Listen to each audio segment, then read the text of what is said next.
करण ने किचन की तरफ देखा। वैसे तो किचन और लिविंग रूम में थोड़ी दूरी थी, लेकिन वहां खड़े होकर कोई भी आराम से उनकी बातें सुन सकता था। कहीं संजना ये देखने के लिए बाहर ना आ जाए कि रोशनी क्या कर रही है। बस इसी वजह से वो इतना फ्रस्ट्रेटेड था।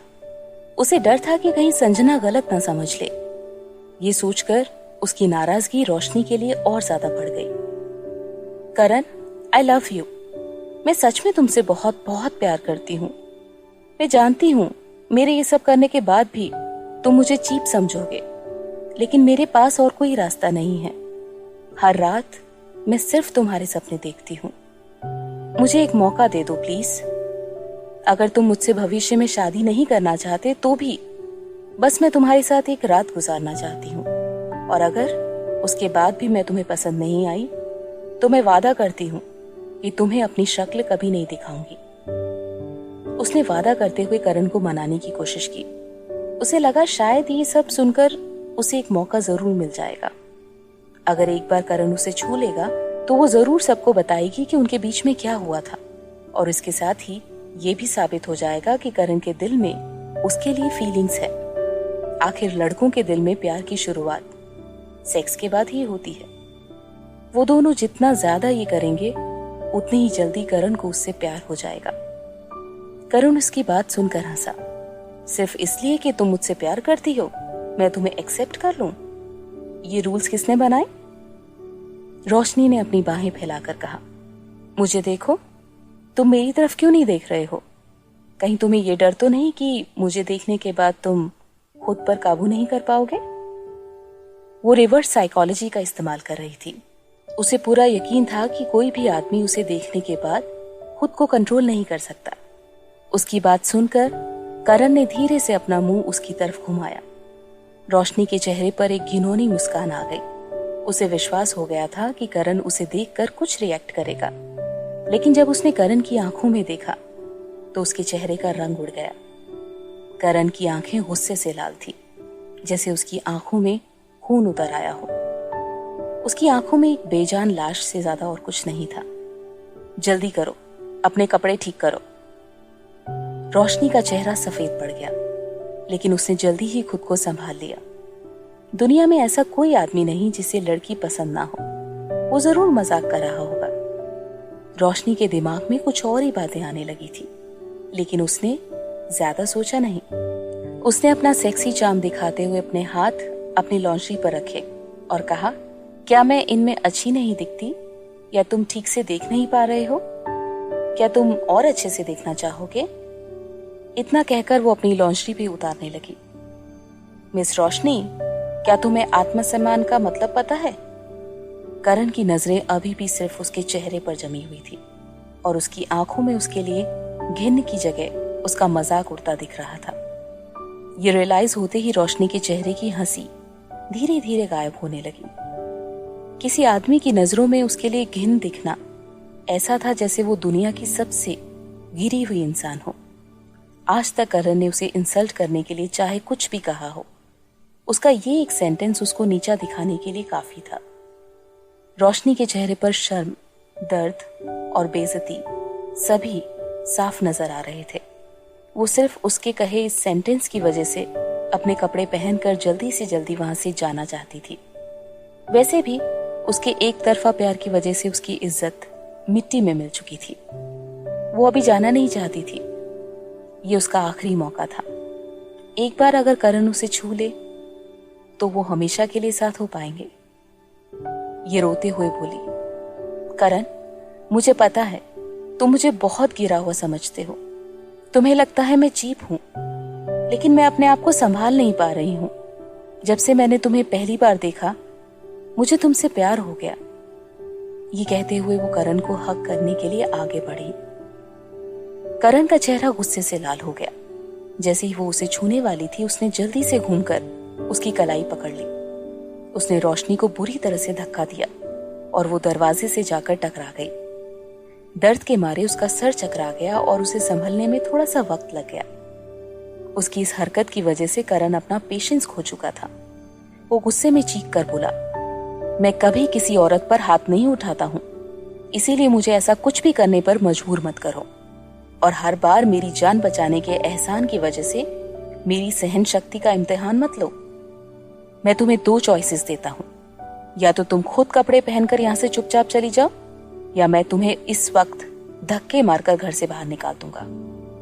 करण ने बहुत बेरहमी से कहा था। उसे इसी वक्त धक्के मारकर बाहर निकाल देगा। उसने तो ठीक से कपड़े भी नहीं पहने हैं।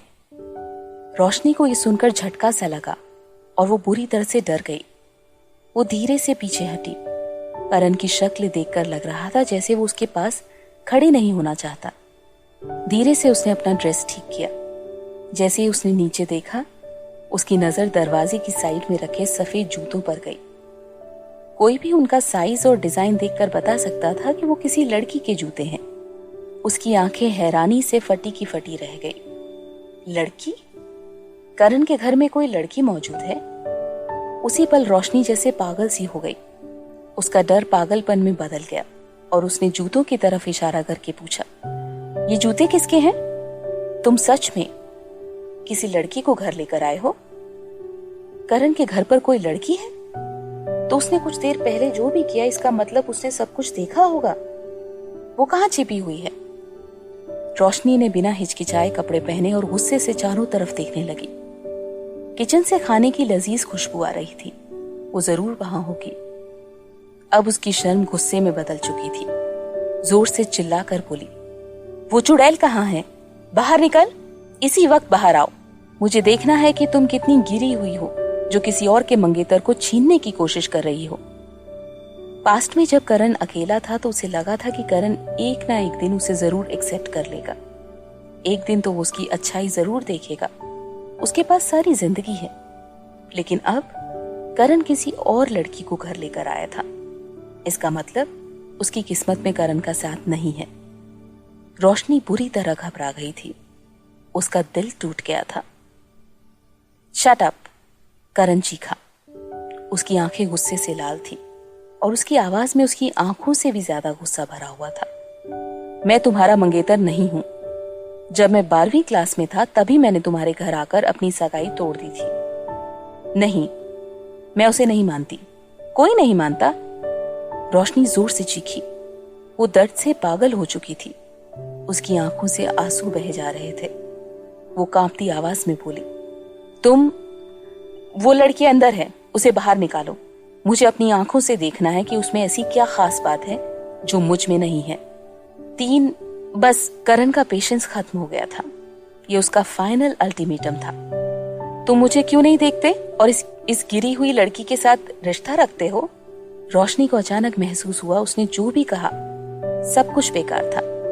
उसे लगा था कि वो नशे में होने का बहाना बनाकर उसके सामने बिना कपड़ों के खड़ी हो जाएगी और वो उसे ऐसे देखकर खुद को कंट्रोल नहीं कर पाएगा। लेकिन उसने तो उसको एक बार भी नहीं देखा था। और जब उसने जबरदस्ती करण के करीब आने की कोशिश की तो उसकी नजर में रोशनी के लिए सिर्फ तिरस्कार और नफरत थी। क्यों उसने करण को बहुत प्यार किया? क्या वो उसे अपने दिल में थोड़ी सी जगह नहीं दे सकता था? उसने उसे एक नजर देखा भी नहीं था। उसके नेकेड शरीर को रिजेक्ट क्यों कर दिया? रोशनी ये सब देखकर रो पड़ी थी। करण उसे घर से बाहर निकालने के लिए कितना उतावला हो रहा था। मैं चली जाऊंगी, मैं अभी चली जाऊंगी। वैसे भी वो हालात को और बिगाड़ना नहीं चाहती थी। उसे ठीक करना मुश्किल हो जाएगा। उसके जाने का ये मतलब नहीं था कि वो हमेशा के लिए जा रही है। वो बाहर इंतजार करने वाली थी, उस चीप बेशर्म लड़की को देखने के लिए जो उससे, रोशनी से, उसका मंगेतर छीनने की कोशिश कर रही थी।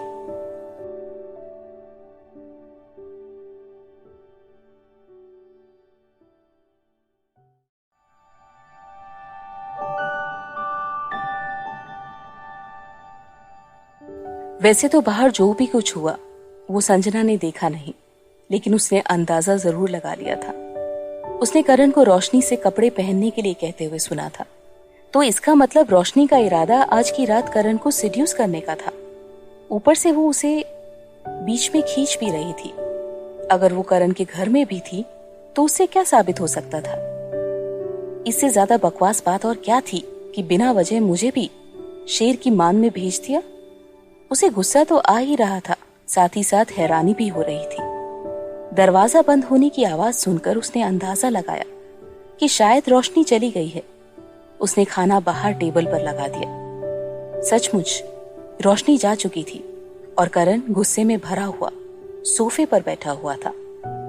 उसका चेहरा शांत था, लेकिन उसके अंदर जैसे ज्वालामुखी उमड़ रहा था जो कभी भी फट सकता था। जब उसने संजना को खाना टेबल पर लगाते देखा तो वो सोफे से उठा और तेज कदमों से डाइनिंग टेबल की तरफ आने लगा। आई एम सॉरी, शायद मैं गलत टाइम पर आ गई और तुम्हारी स्पेशल नाइट खराब कर दी।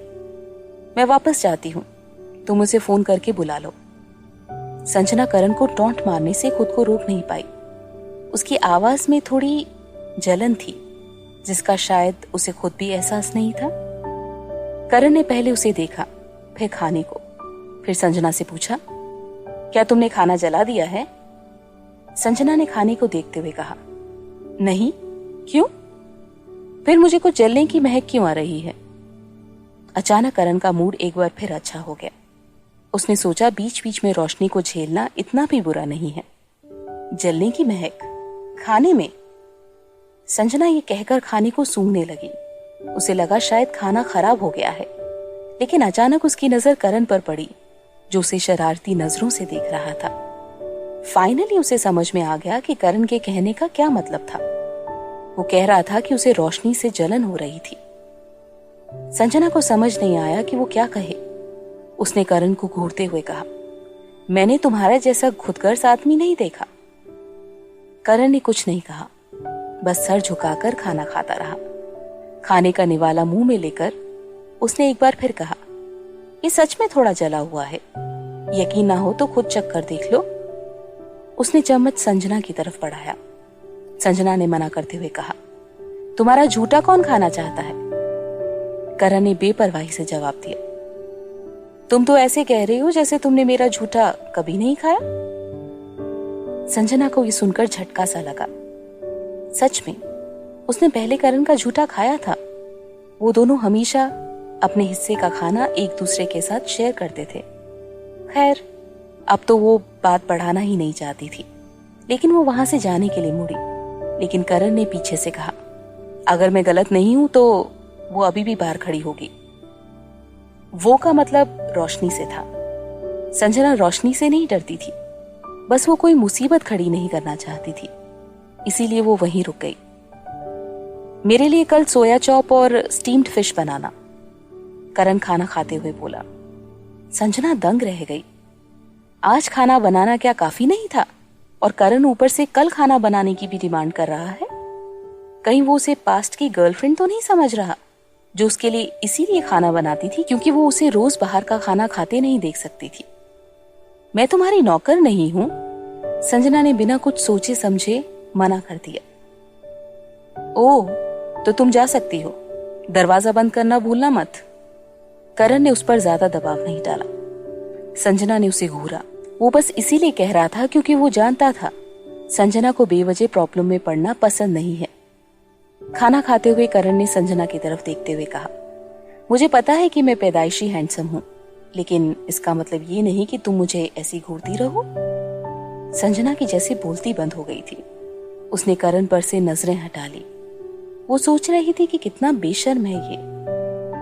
मैं कोई इसे इसलिए थोड़ी ना घूर रही हूं क्योंकि ये हैंडसम है। वो तो बस उसकी बातें सुनकर उसे घूर रही थी।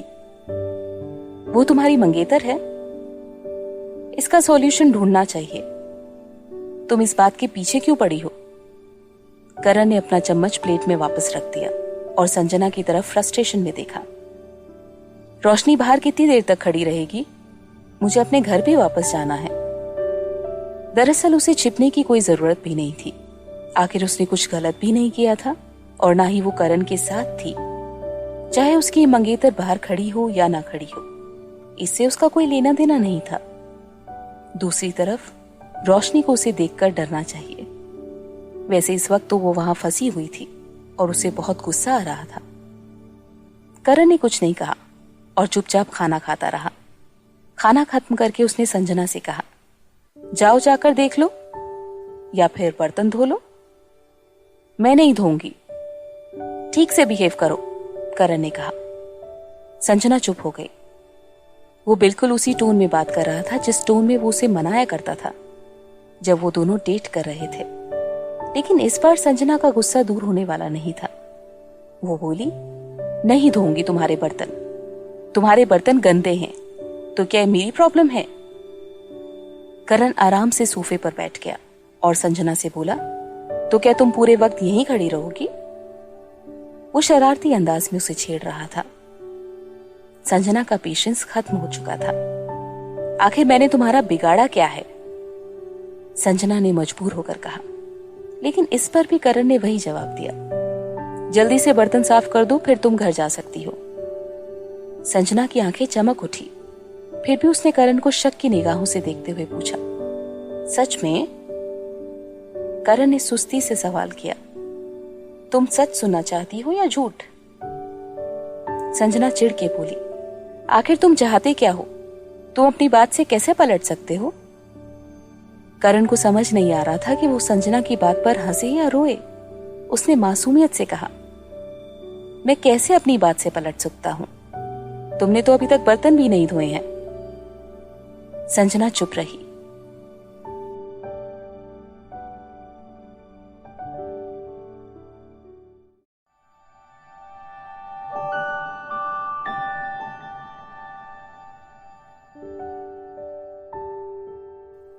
रोशनी का मूड बहुत खराब था।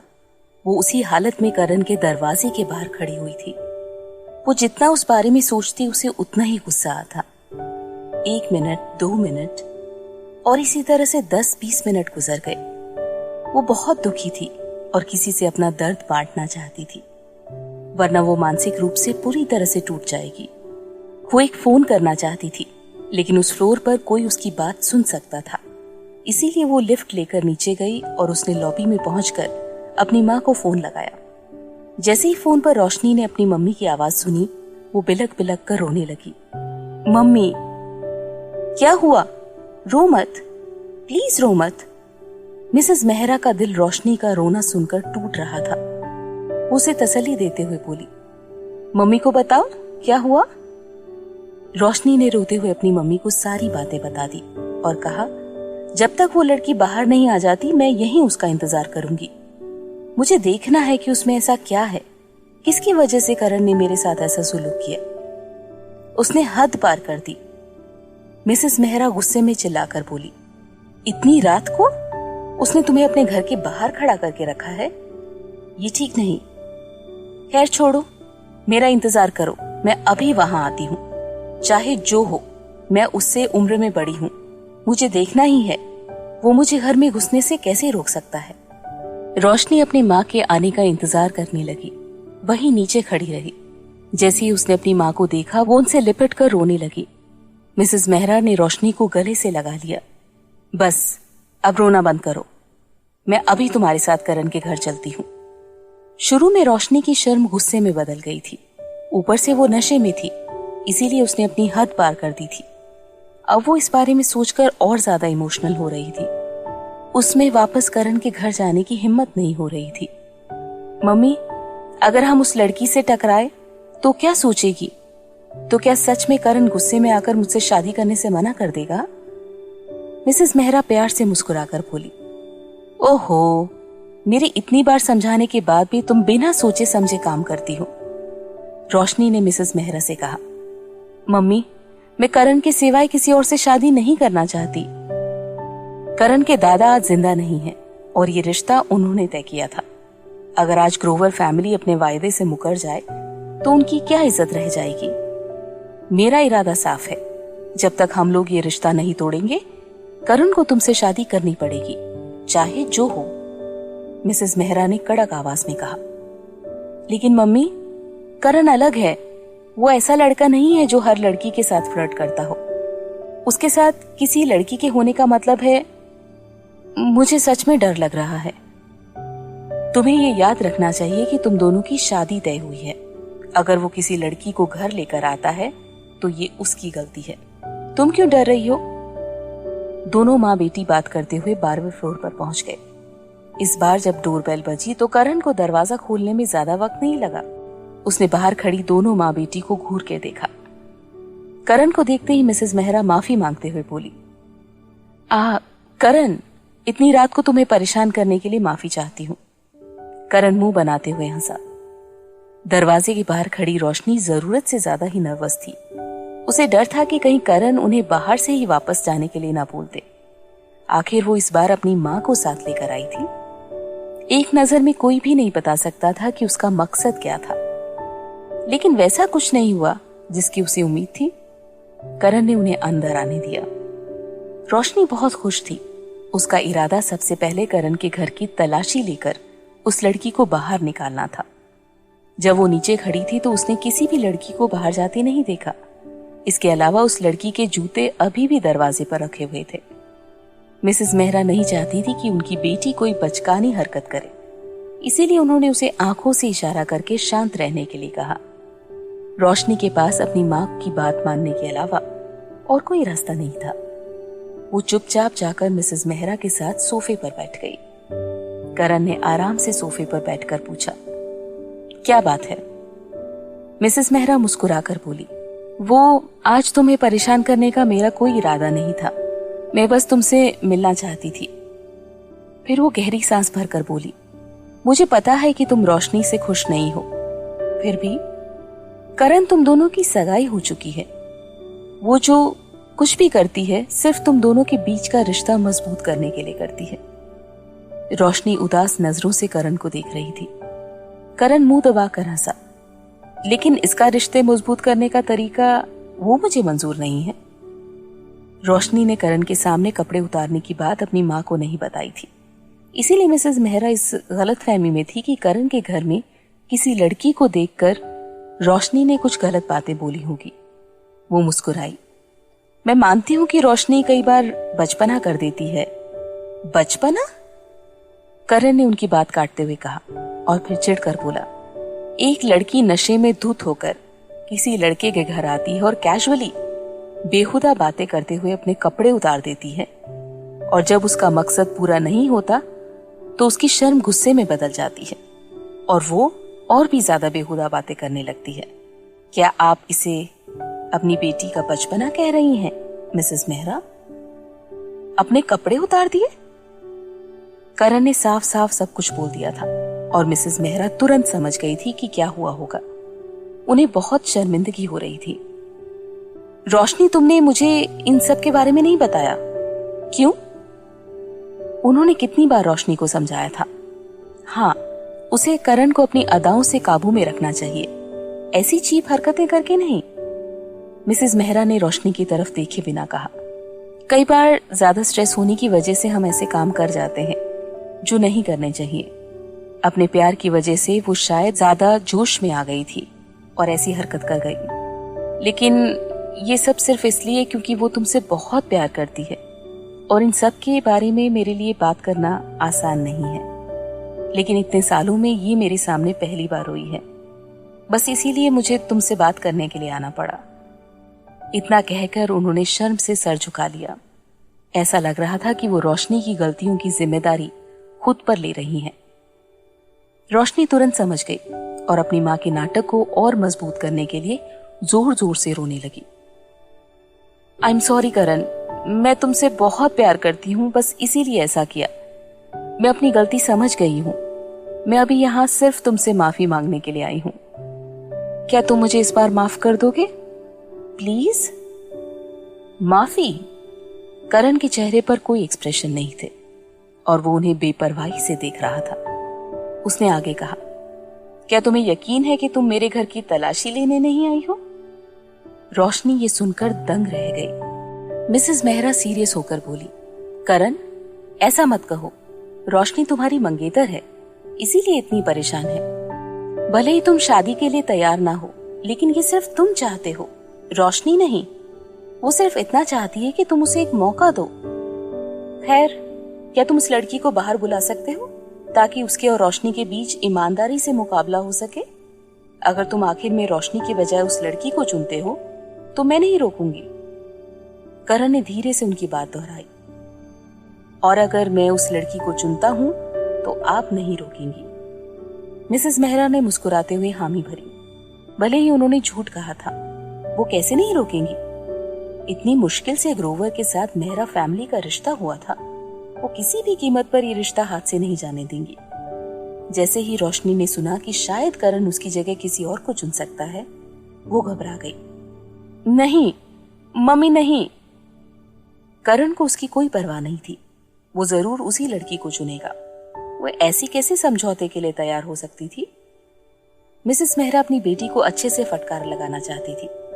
इतने सालों तक सिखाने के बाद भी वो अपनी बेटी की इरिटेट करने वाली आदत नहीं बदल पाई। ये शब्द उनके थे, लेकिन शादी रोशनी की होनी थी। अगर उनकी जगह रोशनी शादी से इनकार करती तो बात होती।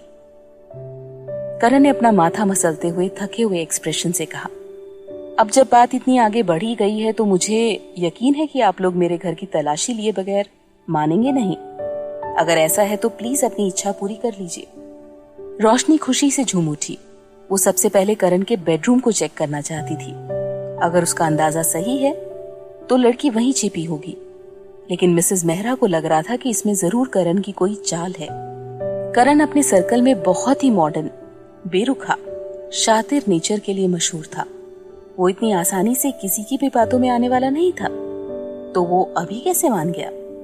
और सचमुच एक बार फिर करण की आवाज गूंजी, लेकिन मेरे घर में ऐसी कोई जगह नहीं जहां कोई भी ऐरा गहरा आकर तलाशी लेने लग जाए। अगर आप लोग तलाशी लेना चाहते हैं तो आपको इसकी कीमत चुकानी पड़ेगी। मिसेस मेहरा का दिल घबरा गया। कीमत चुकानी पड़ेगी? करण ने अपनी बात जारी रखते हुए कहा, जैसे आपकी बेटी को लगता है कि मेरे घर में कोई लड़की है, अगर आप उस लड़की को ढूंढ लेते हैं तो मैं रोशनी से शादी करने के लिए मान जाऊंगा। लेकिन अगर मेरे घर से कोई लड़की नहीं निकली तो आप लोगों को ये रिश्ता तोड़ना होगा। ये सुनते ही रोशनी का चेहरा सफेद पड़ गया। उसे उम्मीद नहीं थी कि करण उसके सामने ऐसी शर्त रख देगा। वो जानता है कि ये लोग रिश्ता तोड़ना नहीं चाहते और इसीलिए उसकी शर्त मानने से इनकार कर देंगे। बस वो इसी डर का फायदा उठा रहा था।